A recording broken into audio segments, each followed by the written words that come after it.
नमस्कार, प्रगट सिंह मान चैनल में आपका स्वागत है। आज का हमारा टॉपिक है विस्थापन अभिक्रिया। देखिए, दो प्रकार की अभिक्रियाएं हमने पढ़ रखी हैं, संयोजन अभिक्रिया और वियोजन अभिक्रिया। आज हमारा टॉपिक है विस्थापन अभिक्रिया। उसके लिए हम पहली एक्टिविटी पढ़ते हैं 1.9। तो लोहे की आपने 3 कील लेनी है, 1, 2 एंड 3, ठीक है। और 2 टेस्ट ट्यूब लेनी है जिसका नाम आप रखोगे ए और बी टेस्ट ट्यूब।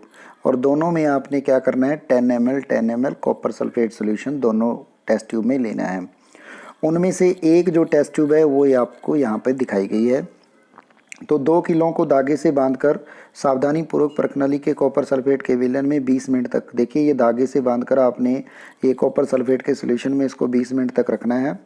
और फिर 20 मिनट के पश्चात आपने किलों को कॉपर सल्फेट के विलयन से बाहर निकाल लेना है। फिर इसको आपने बाहर निकालना है और फिर आप क्या देखोगे, आपने प्रणाली ए और बी में कॉपर सल्फेट के विलयन के नीले रंग की तीव्रता की तुलना करनी है। यानी कि आपने देखना है कि क्या कॉपर सल्फेट का जो विलयन है वो जो 2 टेस्ट ट्यूब आपने ली थी ए और बी, ये ए वाली आपकी यहाँ पड़ी है, बी वाली आपको ये जो डायग्राम है इसमें शो कर रखी है। तो दोनों में आपने कलर चेक करना है कि क्या इसमें जो ब्लू कलर है, जो जैसे ये ब्लू कलर है, ये यहाँ पर देखिए फेड हो रहा है, लेकिन इसमें ब्लू कलर फेड नहीं होगा।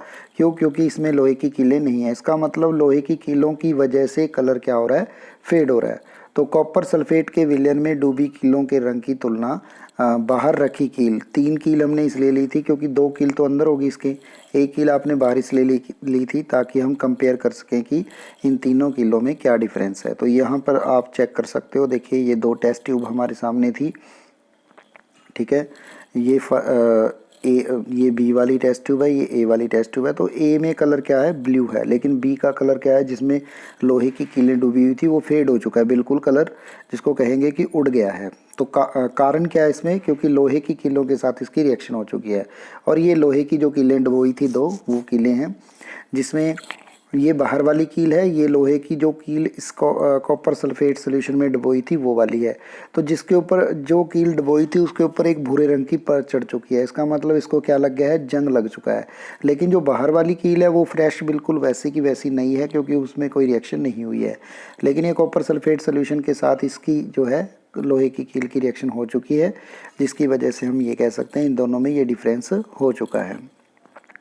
तो यहाँ पर इसने लिख के बता रखा है, देखिए कि लोहे की कील का भूरा रंग क्यों हो गया है और कॉपर के विलयन का नीला रंग कहाँ गया, मलिन क्यों पड़ गया।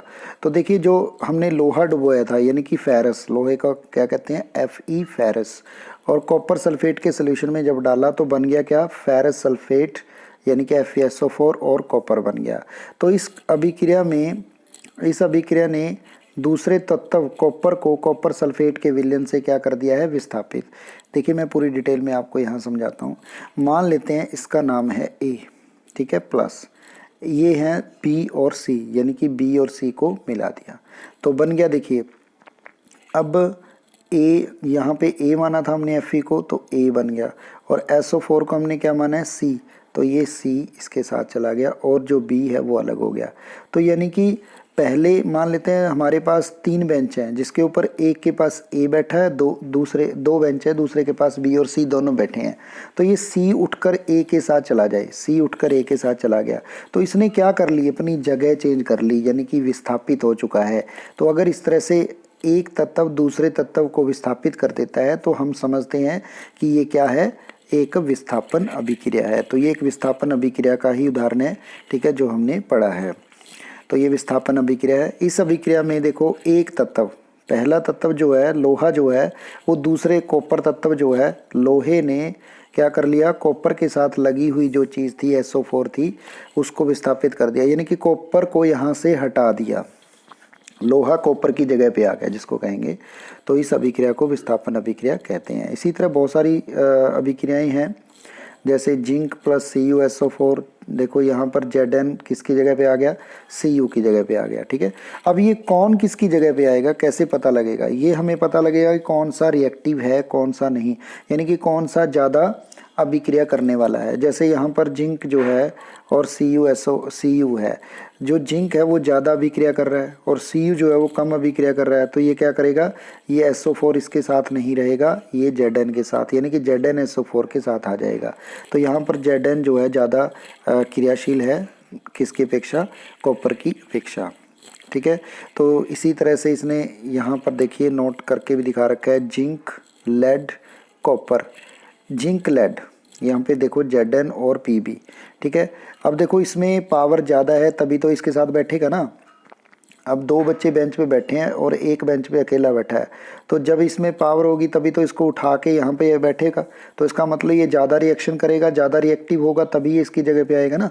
तो इसी वजह से कह सकते हैं कि Zn और Pb जो है वो ज़्यादा रिएक्टिव है, किसकी अपेक्षा, कॉपर की अपेक्षा। यानी कि ज़्यादा रिएक्टिव का मतलब क्रियाशील है, ये दो क्रियाशील तत्व ज़्यादा क्रियाशील है कॉपर की अपेक्षा, तो इसीलिए कॉपर की जगह पे ही आए हैं।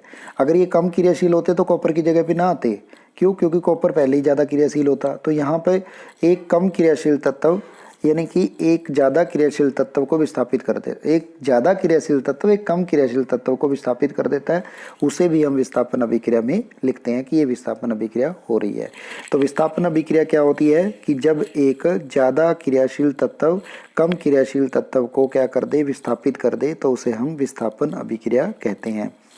तो नेक्स्ट हमारे पास आता है द्विविस्थापन अभिक्रिया, जिसमें दो बार विस्थापन होता है। उसमें तो देखिए जो ऊपर हमने अभिक्रिया पढ़ी है इसमें तो एक ही अपनी जगह बदल रहा है, यहाँ पर Zn Cu की जगह पे आ रहा है, बस Cu निकल रहा है और Zn Cu की जगह पे आ रहा है। ठीक है, तो ये आपस में एक ही तत्व जगह बदल रहा है। अगर दो बार जगह बदली जाए, जैसे हम एक एक्टिविटी पढ़ते हैं फिर हम इसकी डेफिनेशन करेंगे, तो हमारे पास एक्टिविटी 1.2.4 द्विविस्थापन अभिक्रिया 1.10 एक्टिविटी है हमारे पास। तो इसमें क्या दे रखा है, आप इसने कहा कि एक परखनली में 3 ml सोडियम सल्फेट सोल्यूशन डालिए। यहाँ पर एक परखनली है जिसमें सोडियम सल्फेट का विलयन है, सोल्यूशन है। ठीक है, परखनली मीन्स टेस्ट ट्यूब है।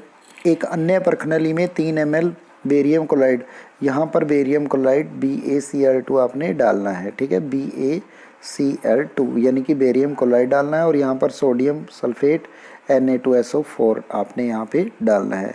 तो दो परखनलियाँ आपको दी गई हैं, जिसमें एक में सोडियम सल्फेट, दूसरे में बेरियम क्लोराइड सोल्यूशन डालना है। तो दोनों को आपने मिला देना है, जैसा कि ये डायग्राम में आपको मिला के दिखा रखा है।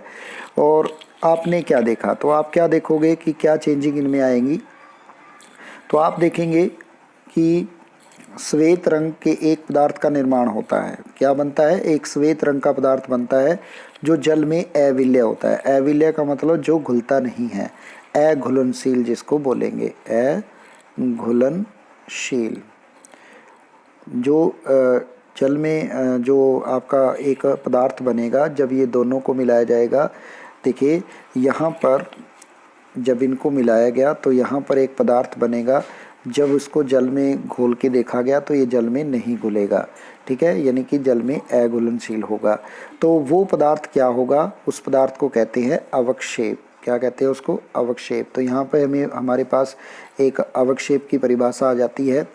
तो अवक्षेप क्या होता है, एक अविलय पदार्थ जो द्विविस्थापन अभिक्रिया के दौरान बनने वाला एक अविलय पदार्थ जो पानी में नहीं घुलता या जो जल में नहीं घुलता, उसे अवक्षेप कहते हैं। जिस अभिक्रिया में अवक्षेप बनता है, ठीक है, उसे अवक्षेपण अभिक्रिया कहते हैं। तो अवक्षेपण अभिक्रिया कौन सी होगी, जिसमें अवक्षेप बनेगा। जैसे ये अभिक्रिया देखिए आप, Na2SO4 प्लस BaCl2। अब यहाँ पे देखो द्विविस्थापन में मैंने कहा था दो बार विस्थापित होना, NaBa की जगह पे आ जाएगा, BaNa की जगह पे आ जाएगा। ठीक है, NaBa की जगह पे चला जाएगा। देखो Na जो है वो Ba की जगह पे चला गया, Cl के साथ पहले क्या था, Ba था, अब Na आ गया। और SO4 के साथ क्या बैठा था, Na2, तो वहाँ पे Ba आ गया। जैसे मान लेते हैं मैं यहाँ पे A, B और C, D दो बच्चे हैं जो दो बेंचों पर, चार बच्चे हैं जो दो बेंचों पर बैठे हैं। A के साथ B बैठा था, C के साथ D बैठा था। अब A और C आपस में क्या कर लेते हैं, जगह, आपस में जगह बदल लेते हैं। A की जगह C, C की जगह A, यानी कि दोनों ने अपनी अपनी जगह बदल ली। तो B के साथ कौन बैठ गया, C, और ए के साथ कौन बैठ गया, ए किसके साथ बैठ गया, डी के साथ। तो इन्होंने आपस में अपनी जगह बदली है। आपस में जगह बदलना मतलब द्वि विस्थापन, 2 बार विस्थापित होना, इसे कहते हैं हम द्वि विस्थापन अभिक्रिया। अब देखिए, देखो दोनों को मिलाने के बाद हमारे पास BaSO4 बना, जो कि एक अवक्षेप है। ये क्या है, एक अवक्षेप है। जब इसको पानी में घोल के देखा गया तो ये पानी में नहीं घुल रहा था। तो इसका मतलब जब द्वि विस्थापन अभिक्रिया के दौरान जो अवक्षेप बनता है उसे अवक्षेपण अभिक्रिया कहते हैं, जो पानी में नहीं घुलता है। उसके बाद है, ऐसा क्यों होता है कि Ba2 positive SO4 2 negative ion, इस अभिक्रिया से BaSO4 के अवक्षेप का निर्माण होता है। एक अन्य उत्पाद सोडियम क्लोराइड भी बनता है, NaCl, ठीक है, जो विलयन में ही रहता है। ये विलयन में ही रहता है, ये घुलता नहीं है, ये विलयन से बाहर हो जाता, मतलब ये सॉलिड फॉर्म में आ जाता है, यानी कि ठोस फॉर्म में आ जाता है। तो ठोस को हम आराम से छान कर या जैसे भी ये बाहर निकाल सकते हैं। तो जो ऐसी अभिक्रियाएं जिनमें अभिकारकों के बीच आयनों का आदान प्रदान होता है, देखो यहाँ पर Na के पास प्लस आयन था और यहाँ पर SO4 के पास क्या था, 2 नेगेटिव आयन था। इधर हम बात करें Ba के ऊपर 2 पॉजिटिव चार्ज था और Cl के ऊपर 1 नेगेटिव चार्ज था। तो इसने आयन, देखो जो इसके साथ प्लस था वो इधर आ गया, जो इसके साथ प्लस था वो इधर आ गया, तो आयन आपस में बदले हैं। तो जब आयनों का आदान प्रदान होता है तब कौन सी अभिक्रिया होती है, द्वि विस्थापन अभिक्रिया होती है। तो ये परिभाषा है इसकी, द्वि विस्थापन अभिक्रिया वे अभिक्रियाएं जिनमें अभिकारकों के बीच आयनों का आदान प्रदान होता है, उन्हें द्वि विस्थापन अभिक्रिया कहते हैं। बहुत ही इम्पोर्टेंट अभिक्रियाएं हैं जो भी हम पढ़ रहे हैं। तो विस्थापन अभिक्रिया में क्या था, जिसमें एक अधिक क्रियाशील तत्व दूसरे कम क्रियाशील तत्व को विस्थापित कर देता है। और द्वि विस्थापन अभिक्रियाओं में आयनों की बात करनी है, जब एक तत्व के आयन, या फिर कह सकते हैं ऐसी अभिक्रियाएं जिनमें अभिकारकों के बीच जो आयन हैं वो आदान प्रदान करते हैं। आदान प्रदान का मतलब आपस में जो है वो इंटरचेंज होते हैं। तो उसके बाद हम पढ़ते हैं उपचयन और अपचयन अभिक्रिया। ये भी काफ़ी इम्पोर्टेंट अभिक्रिया है। इसमें से भी एग्ज़ाम के अंदर देखिए जो भी टाइप्स ऑफ हम रिएक्शन पढ़ रहे हैं, यानी कि अभिक्रिया के जो प्रकार पढ़ रहे हैं, बहुत ज़्यादा इम्पोर्टेंट है। इनमें से 100% एक जो है, एक या दो हो सकता है ज़्यादा भी हो, ये ज़रूर आएगी, 100% आएगी। और इसको समझना बहुत ज़रूरी है और बहुत ही आसान सी चीज़ें हैं कि देखिए अभिक्रिया हो तो रही है, लेकिन हमें पहचान कैसे हो रही है कि कौन सी अभिक्रिया किस तरह से हो रही है। तो उसके लिए हमें परिभाषाओं की ज़रूरत पड़ती है। तो अगला हम पढ़ते हैं उपचयन और अपचयन, यानी कि ऑक्सीडेशन एंड रिडक्शन। तो हमारे पास क्रियाकलाप 1.11 पढ़ते हैं हम। चाइना डिश लेनी है, ये आपको डायग्राम में नज़र आ रही है, एक चाइना डिश है। और आपने क्या देखा, चाइना डिश में आपने कॉपर का चूर्ण लेना है। कॉपर का आपने चूर्ण लिया, ठीक है, ये आपको यहाँ पे लिख के भी दिखा रखा है। ये आपका कॉपर का चूर्ण है। जब इसको आपने गर्म किया, ये बर्नर होता है, ठीक है, जो गैस पे चलता है, ये बर्नर से आप इसको गर्म कर रहे हो और इसके ऊपर ये जाली लगी होती है, ठीक है, जिसको वायर यूज़ कहते हैं। तो ये जो चीज़ें हैं मतलब एक एक्टिविटी है, ठीक है। इसमें क्या हुआ कि जब हमने कॉपर के चूर्ण को गर्म किया, आपको पता है जब हम किसी चीज़ को जलाते हैं तो ऑक्सीजन की उपस्थिति में जलती है। तो कॉपर ऑक्सीजन की उपस्थिति में जला तो क्या बना, 2COUO, यानी कि कॉपर ऑक्साइड बना। तो क्या बना, कॉपर ऑक्साइड। तो जब कॉपर को ऑक्सीजन में जलाया गया तो कॉपर ऑक्साइड बना। और ध्यान से यहाँ पे पढ़िए, देखिए कॉपर चूर्ण की सतह पर कॉपर ऑक्साइड की काली पर चढ़ जाती है, यानी कि कॉपर पे क्या हुआ, काली पर चढ़ गई है। यह काला पदार्थ क्यों बना, बात आती है ये काला पदार्थ क्यों बना।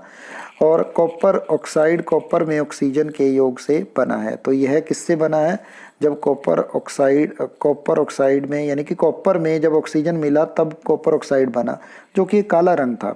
तो जब ये ऑक्सीजन, कॉपर जो है जब ऑक्सीजन से मिलेगा, यानी कि जो कॉपर के ऊपर जंग लगता है, या कह सकते हैं कॉपर जब ऑक्सीजन के संपर्क में आता है तो वो काला पड़ जाता है, ठीक है। तो जिसके कारण हम कह सकते हैं कि उसके रंग में परिवर्तन हुआ है, तो इसका मतलब अभिक्रिया हुई है। अब देखिए इसमें हमने ऑक्सीजन को जोड़ा है, ठीक है। यदि इस गर्म पदार्थ CuO जो आपके पास है के ऊपर हाइड्रोजन गैस प्रभावित, जब इसके ऊपर हाइड्रोजन गैस प्रभावित की जाए, यानी कि इसको हमने H2 और ऐड कर देना है, तो क्या हो जाता है, इसकी सतह काले परत भूरे रंग की हो जाती है। जो काली परत है वो भूरे रंग की हो जाती है, क्योंकि इस स्थिति में विपरीत अभिक्रिया हो गई है। देखिए जब कॉपर में ऑक्सीजन को मिलाया तो काली पड़ गई, Cu हो गया। जब हाइड्रोजन को ऐड किया तो काली जो कालापन था वो दूर हो गया, इसका मतलब दोबारा फिर कॉपर बन गया। इसका मतलब अगर हम ऑक्सीजन को ऐड करते हैं तो उसके कलर में चेंज होता है, अगर हाइड्रोजन को ऐड करते हैं तो भी उसके कलर में चेंज होता है। वो पहले वाला कलर लेके आने के लिए हमें उसको रिडक्शन करना पड़ेगा, यानी कि उसको अपचेत करना पड़ेगा। तो इसका मतलब हमारे सामने दो चीज़ें सामने आई हैं, एक तो ऑक्सीजन को जोड़ना, एक हाइड्रोजन को जोड़ना।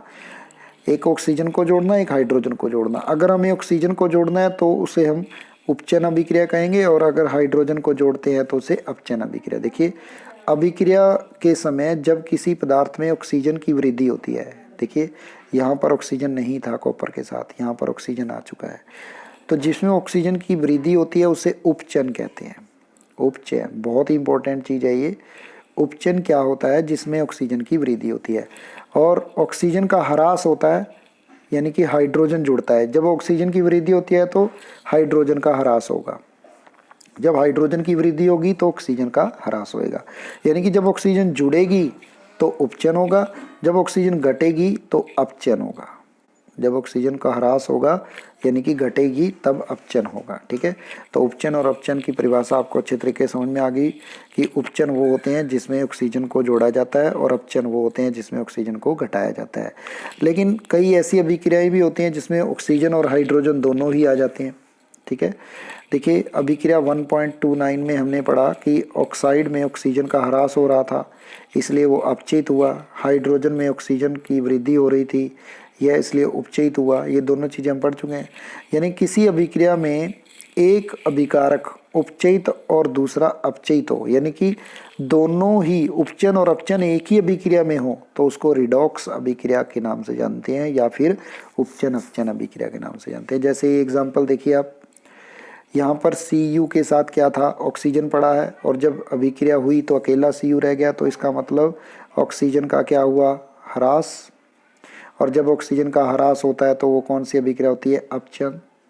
तो इसका मतलब ये अपचयन हुआ। देखिए आप डायग्राम, यहाँ पे अपचयन लिख रखा है। अब दूसरे में देखिए, यहाँ पर हाइड्रोजन अकेला था, यहाँ पर हाइड्रोजन के साथ क्या हो गया? ऑक्सीजन। यानी कि ऑक्सीजन क्या हुई है? जुड़ी है। तो जब ऑक्सीजन जुड़ती है तो उसको क्या कहते हैं? उपचयन। तो ये कौन सी अभिक्रिया हुई? उपचयन अभिक्रिया। और जब ये दोनों हुई तो पूरी अभिक्रिया क्या कहलाएगी? उपचयन अपचयन अभिक्रिया या रिडॉक्स अभिक्रिया। तो बहुत सारी ऐसी अभिक्रियाएं हैं जो रिडॉक्स अभिक्रियाएं हैं, जैसे इनमें आती है mainly ZnO plus C, Zn plus C। हाँ, एक और बात, जो C है यहाँ पर क्या कर रहा है? ऑक्सीजन का ह्रास कर रहा है। C क्या कर रहा है? ऑक्सीजन को यहाँ से तोड़ रहा है। देखो अगर C ना होता तो Zn का ZnO रहता, ZnO का। ठीक है ना, यहाँ Zn से ऑक्सीजन निकाला किसने? C ने। तो इसका मतलब अपचयित पदार्थ कौन सा है? C है। ठीक है ना, कार्बन है ना। तो इसी तरह से यहाँ पर HCl है। तो इस तरह के हम कुछ पॉइंट पढ़ेंगे। देखिए कार्बन उपचयित होकर CO बना रहा है, और ZnO जो है अपचयित होकर Zn बनाता है। ठीक है, देखिए कार्बन जो है Zn जो O है जो वो Zn बनाता है, और जो कार्बन है वो CO बनाता है। तो अभिक्रिया 1.32 में भी इसी तरह से है। HCl जो है वो Cl2 में, देखो यहाँ पर ऑक्सीजन है, यहाँ पर Mn के साथ ऑक्सीजन नहीं है, और यहाँ पर हाइड्रोजन अकेला है, यहाँ पर हाइड्रोजन के साथ ऑक्सीजन है। तो इसका मतलब ये एक ऑक्सीजन जोड़ रहा है, दूसरा घटा रहा है। तो ऊपर दिए गए उदाहरणों में हम यह भी कह सकते हैं कि किसी अभिक्रिया में पदार्थ का उपचयन तब होता है जब उसमें ऑक्सीजन की वृद्धि और हाइड्रोजन का ह्रास होता है। पदार्थ का अपचयन तब होता है जब ऑक्सीजन का ह्रास और हाइड्रोजन की वृद्धि होती है। ये मैंने पहले भी आपको बता दिया है। तो ये थी हमारे पास अभिक्रियाओं के कुछ प्रकार। तो इस तरह से हम अभिक्रिया के प्रकार के बारे में पढ़ सकते हैं। और किसी को किसी बात की कोई दिक्कत आए या कोई टॉपिक ना समझ में आए तो आप मेरे से आराम से पूछ सकते हो। Thank you very much. Have a nice day.